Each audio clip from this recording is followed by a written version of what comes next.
Napoleon Bonaparte, the man who championed a libertarian revolution only to become an oppressive despot.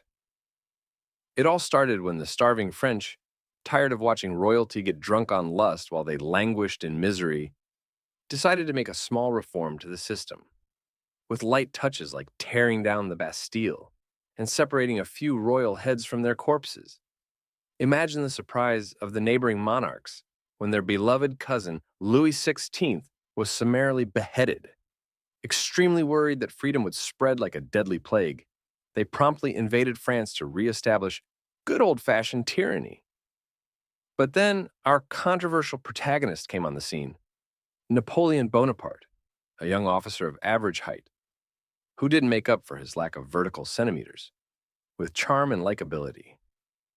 No, this little war machine defended the French Republic with such ferocity that the revolutionaries named him Emperor of Everything.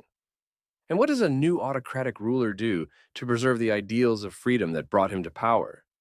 Why, suppress most of them, of course, but with the style. Napoleon carefully codified which freedoms he would keep and which he would abandon. Freedom of religion? Keep it as long as nobody cares if you're Catholic. Equality before the law? Sure, as long as you're not a woman having your rights taken away, or a slave whose state has just been reinstated in the colonies. Thanks, Napoleon. Haiti really appreciates your visionary mind.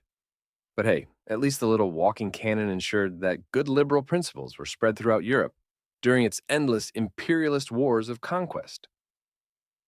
True, there were a few million corpses in the process, but you can't make an ideological revolution without breaking a few eggs or smashing them with cannons, whichever is more convenient. Even when he was deposed and exiled, the stubborn Bonaparte simply couldn't let go of power.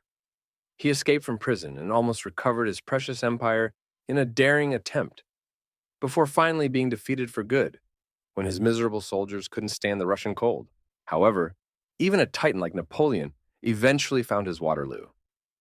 The incessant rains and muddy Belgian mud held back his troops, allowing the Allied armies to crush them.